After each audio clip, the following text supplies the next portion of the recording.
Good morning, everyone. Hope you're all having a wonderful day today. Today, we're going to be talking about a couple of cool different optics. We're going to combine these really into one video because they are very, very similar. Before we get into this though, if you want to help out the channel in any way, you can like, share, and subscribe. Of course, there are also links in the description. One of those is to my own company where we sell AR500 steel plates, some of the best and highest value plates on the market.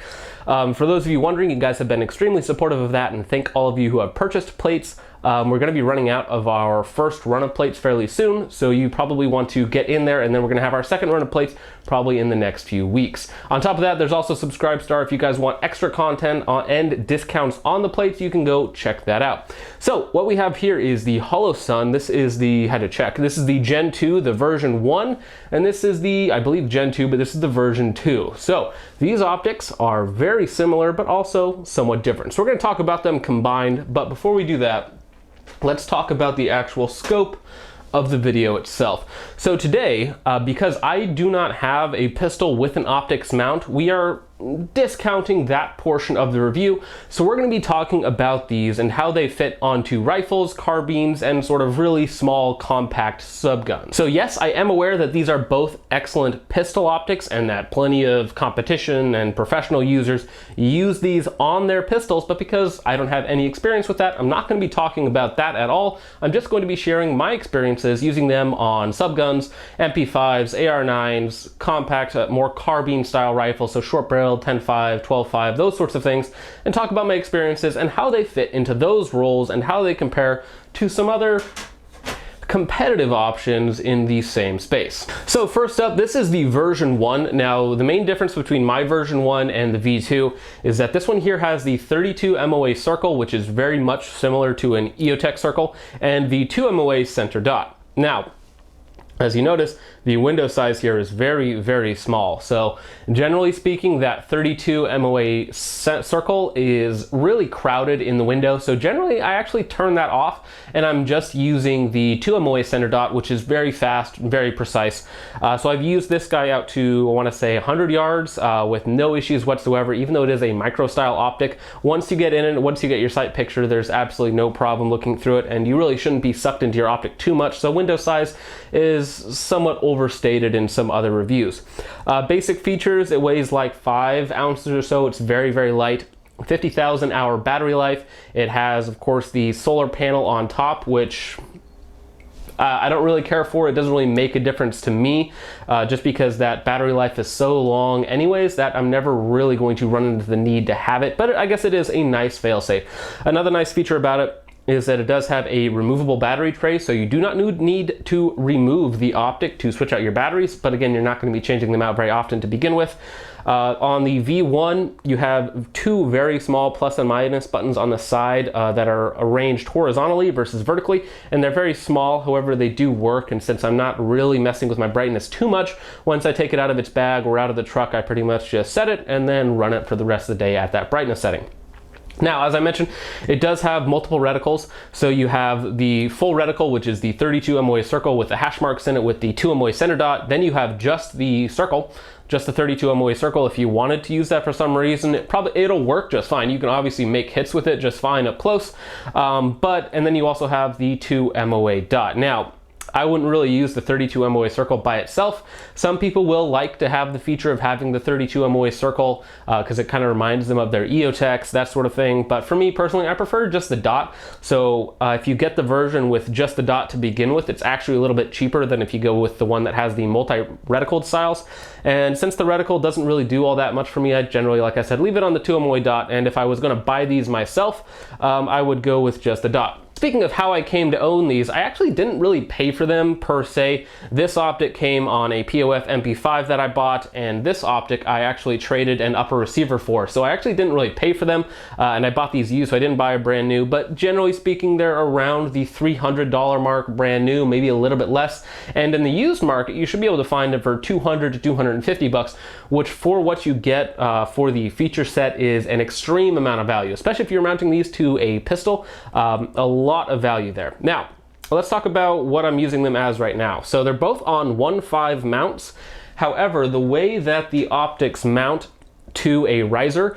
They have a Picatinny adapter, of course, because you can take out the screws and mount these directly to the slide of a pistol. So this is not a true 1.5 mount. This is actually like a 1.7, maybe a 1.8. So it's actually more of a low 1/3 with just a 1.5 inch mount, which is really nice. So this will actually put the optic more in line with your eye, so it's not so low. So just putting on your standard height riser will get you a lower 1/3 co-witness. Now, if you're using a tall riser like a 1.93 or a 1.7, something like that, this will be about 2 inches to just a little bit over 2 inches to that center of the dot, which is really nice because I do think that that is an advantage, especially on shorter guns, on guns where you don't want to be so compressed down into the gun.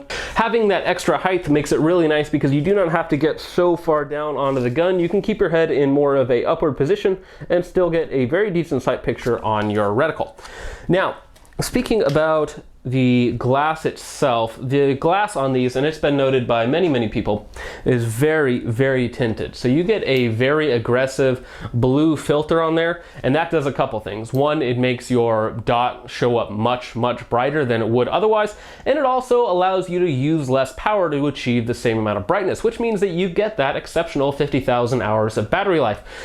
Although that 50,000 hours is probably at a medium setting. I don't run these on max because these get extremely bright. They bloom out extremely quickly.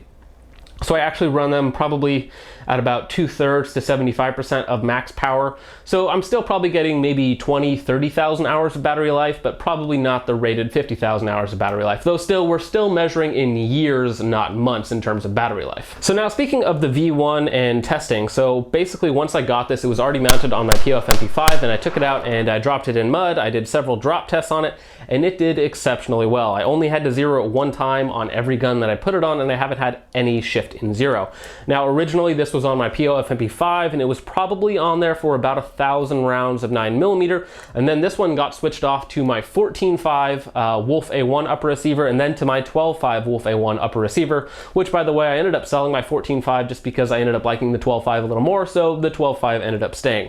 So the 14.5 and the 12.5 probably again about 1,000 rounds of 5.56 combined, like I said, only off of 1.0 per upper receiver that I was putting it on, because it handles the recoil exceptionally well, which it should, considering that it's designed for a recoiling slide. So like your pistols, your Glocks, whatever you're mounting it to, which recoil back and forth very violently each time. So any sort of non-reciprocating mass that they're attached to, the recoil is going to be quite a bit less. So they are very tanky optics, and you're not going to be worrying about zero shift or anything like that on these optics. During drop tests, these are extremely robust. These are some of the most popular optics right now in the budget range, and also just for a lot of professional users as well, because of how tanky these guys actually are. There is a very thick hole of aluminum on top protecting these guys, which makes them very durable. Now moving over to the 507C, the version 2 optic, the main difference between this one and my V1 is that the outside buttons are now aligned vertically, and they're much larger, they're much more tactile now, so they're much more easier to use. Doesn't really make a big difference to me because, again, I pretty much set it and forget it. Though if you're going from light to dark environments all the time in more of a professional, or if it's on your pistol where you're going inside, outside, and so you actually need to manage your brightness, having bigger, more tactile buttons is just a better feature. Now, the other major difference between my V2 and my V1 is that this option, I believe, is the 3.5 MOA dot. It might be larger, it might be a little smaller, but it's definitely not a 2 MOA dot. It's a little bit bigger than that. So whatever the bigger dot option is, this is what this has. Now, in my opinion, that is still more than accurate. I've been able to take shots out to 100 yards with 9mm with it with no issue whatsoever. It's more than precise enough for 99.9% of users, especially if you're using it on a handgun or on a short AR-9 or some sort of sub-gun, really compact gun. A 4 MOA dot, 6 MOA dot is going to be more than precise enough for, again, 99.9% of applications, and in some instances it is really just a personal preference for whichever size you prefer. Now, I mentioned earlier, these get extremely bright, and so if you pull up with your 32 MOA circle and it's blooming out because it's way too bright for your environment for whatever reason, it's going to be much harder to make a precise shot versus if you have just the small center dot blooming out a little bit. It's going to be much easier to make a more precise shot if you don't have time to adjust your brightness to the appropriate level. Now, one of the main drawbacks that both of these optics have for non-pistol applications is that they're both open emitter. So if you live in a state like Washington State where it rains about 60% of the year, most years, that can be an issue if you're doing shooting outside, because you are going to get water covering up your emitter. It's going to blur out your reticle and you're just not going to be able to see it. And when I tossed it in the mud, I of course had to take my shirt, clean it out so that I could actually see the reticle, even though the glass was clear, because there's, you know, one drop of mud or water covering up the emitter down here in the bottom. You're not going to be able to see anything. So that can be an issue. And that's one of the main drawbacks of most of these styles of sights. It's not really a big deal on pistols, on concealed things, just because of course they're concealed, so they're not going to get that on them. And it's also just kind of a drawback of the design, and a lot of optics are designed like that, except for like the Acro and very few other sights that are actually enclosed, designed for pistol or micro style sights. Now, that being said, these are still excellent optics as long as you have a situation or requirement that is going to take advantages of their small form factor. For instance, this is a very short AR9. This was featured in last week's video. And with this really small, really short, compact micro dot, you can still fit backup iron sights, lights, and a laser on your top rail space and on your M-LOK slot without running out of rail space. Whereas other optics that are not necessarily in the same price point or really competitors, like the EOTech 512, are going to take up about 60% of your rail space depending on where you have it mounted, and you're not going to have room for all those extra accessories, again, if you need them. Even the 2 series and the 3 series, those are still going to take up about twice as much space as your Holosun 407C. So if you are very rail space limited, like on a short AR9, some sort of sub gun, like my MP5K, where it only has a very short rail section of about 2.5 inches long, where really you can only fit like an aim point or a Holosun style optic, Trijicon RMR, MRO, those sorts of things. Works really, really well for those applications. You just got to be aware that it does have an open emitter, so in some circumstances it is just going to be less viable than other optics. So now I'm going to make a bit of an odd comparison between the Holosun 407C, specifically the model with the 32 MOA circle and the 2 MOA center dot, to the EOTech 512. Now the EOTech reticle, as most of us know, 65 MOA circle, 1 MOA center dot, so it's both a little faster, a little bigger, and also more precise in the center. So the difference with this one, with the 32 MOA circle, as I mentioned, very, very crowded, especially when it's overly bright.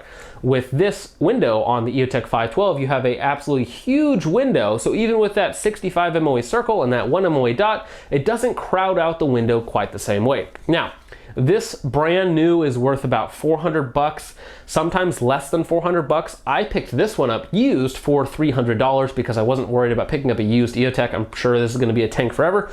And this one new is about $300, maybe a little bit more, a little bit less depending on it. And in the used market, about $250, let's say. So honestly, price point, generally speaking, is going to be between $50 and $75 different.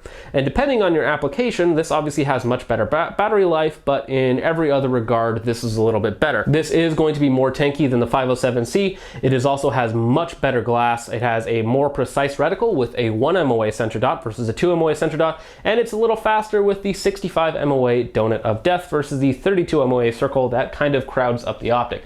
So there is some slight comparisons there, but again, for a full-size rifle like 12.5, 14.5, 16-inch, 18-inch, you know, your EOTech 512, yeah, it takes up more rail space, but if you have the rail space to spare, this is a little bit better of an option. Also, it's enclosed, so you're not going to worry about something getting in there and fogging up your emitter.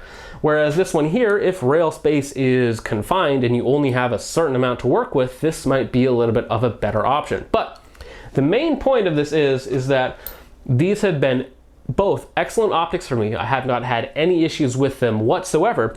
You just need to find a roll that makes them work for you. So for instance, I prefer them on short guns, on 10.5s and shorter, and on sub guns, MP5s, different guns where your rail space limited, these can work really, really well. Now again, of course, they're excellent pistol optics. We've talked about that before. But these can also work in a sub gun or, you know, really any sort of small gun roll, because of course they are very, very small, very tanky, really good battery life, good reticle, and other than the blue tinted glass and the little bit smaller window size, these are also very fast, very capable optics up close. Bottom line, these are both excellent optics, and as long as they fill a role that you need in your specific use case scenario, you will not be disappointed with either. So that's pretty much it for the video, guys. Thank you so much for watching. Let me know what you guys think of these down below, and as I mentioned in the beginning, if you want to support the channel in any way, you can like, share, and subscribe, or check out any of the links in the description. All that sort of stuff helps me out a lot. So thank you guys again for watching, and I will see you guys in the next one. Peace off. All right, whew. That was easy enough. 3:54, got an hour.